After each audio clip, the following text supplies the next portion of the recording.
Well, hey there, and welcome to our final SJPL Sprouts video in this series. Now, today I want to start off by asking you a question, and that question is, do you like to draw? I love it. I have always loved to draw. In fact, I probably spent more time at recess drawing pictures and reading books than actually playing kickball and stuff. But I love to draw. And so now sometimes I get the opportunity to teach people how to draw. And one of the things that I hear whenever I talk to people about drawing is a lot of people say, I can't draw. But the thing is, everybody can draw. You can draw something. And if you don't like what you've drawn, all you have to do is practice. Well, today I want to tell you about a really fun book about, well, something that somebody can draw. And the book is this one. It is called I Can Only Draw Worms. And it is by Will Mabbitt. This is a really fun book, and it's about somebody who has embraced the fact that the only thing that they think they can draw is worms. And so they show you all of the different types of worms that they can draw. And so it's a counting book, but it's also a book about drawing, and it's also a book about worms. And so if you like to draw, or you like worms, or you like to count, this book has all of the bases covered. And so what I thought we would do today for our activity to go along with this book is I thought that I would teach you a simple way for you to learn how to draw your own animals. So like I said, I'm going to teach you a simple way to draw animals, and that is we have to look at the shapes. One of the very first books I remember checking out when I was a little kid from the library was a book on drawing animals by Ed Emberley. I remember checking it out at the downtown library in St. Joseph. And Ed Emberley, you may recognize that name. He wrote Go Away Big Green Monster and a bunch of other fun picture story books. But Ed was also very passionate about teaching people how to draw and basically saying anybody can draw. And I want to show you today what I remember from reading these books as a kid. And that was this: if you can draw a couple of simple shapes, well, then you can create any animal that you want, because that's all a picture is. It's just shapes. So let me show you how to draw. Let's do a lion. I'm going to teach you how to draw a lion today, and all you have to do is be able to draw these shapes. Now, if you don't have paper or something to draw with, go ahead and pause the video right now, go get that stuff, and come right back. I'll wait for you. Okay, good. I'm done waiting. Hopefully you paused the video and went and got stuff. If not, go do it now. Okay, good, you're back. All right, so let's talk about the shapes you have to be able to draw in order to draw this lion. Ready? They're very complicated. The first one is a dot. Can you do a dot? Of course you can do a dot. A dot is very simple. Can you do a straight line? Yep, you can do a straight line. Perfect. You are doing fantastic so far. Wait, what about, let's do something more complicated. Can you do a circle? Of course you can do a circle. Circles are pretty easy, and it doesn't have to be perfect. In fact, if your circle isn't a perfect circle, well, guess what? Then you have made an oval, and that's okay, because sometimes we need to do ovals and not circles. What about, can you do a square? Fantastic. If you can do a square, guess what? Now that means you can do a rectangle, which is just a square where two of the sides are shorter than the other two sides. Okay, let's do some complicated shapes. Let's see if you can do these. Actually, this one's not that complicated, but can you do a triangle? Perfect. Triangle, done. What about, can you do a swirl? Good, good. Last one I think we're going to need for the lion, and let's do this. Let's do a heart.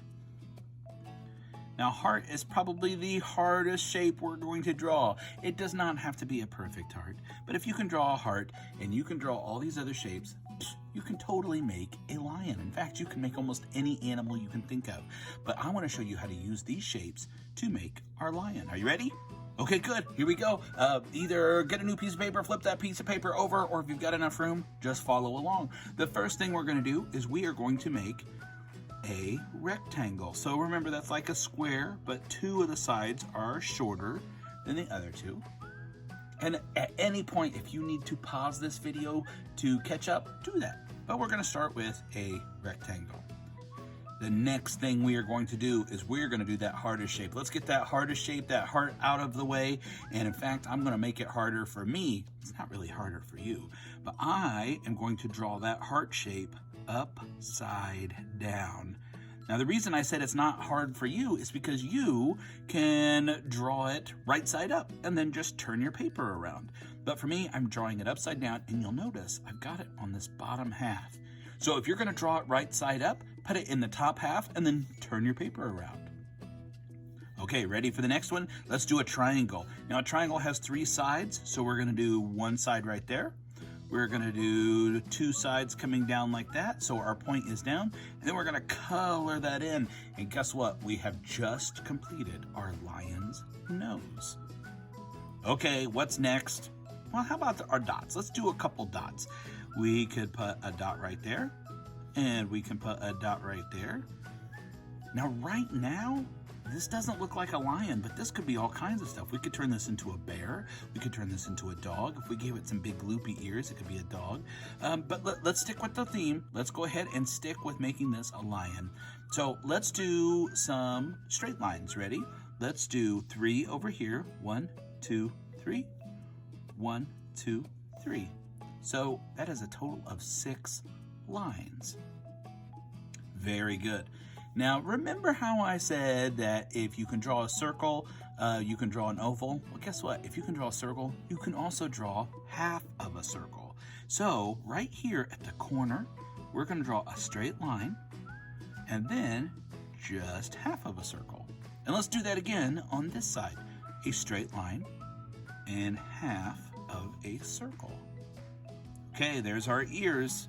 Now we could do that again and put another smaller half circle inside that one if you want to. You don't have to do that part if you don't want. Now, this swirly, what if we were to do that all the way around this rectangle like this?